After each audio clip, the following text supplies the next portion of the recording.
Me estás tomando el pelo, ¿no?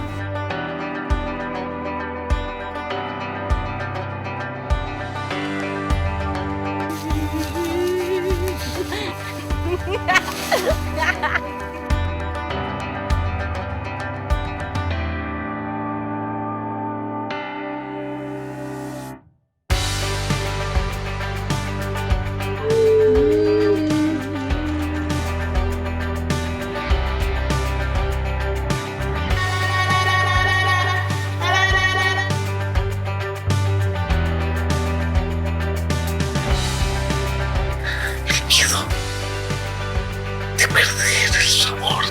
Es terrorífico.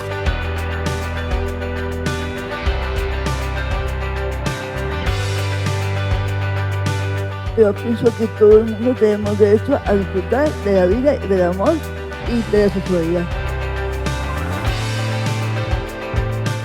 If something happened to you today and you couldn't dance tomorrow, how would you dance right now?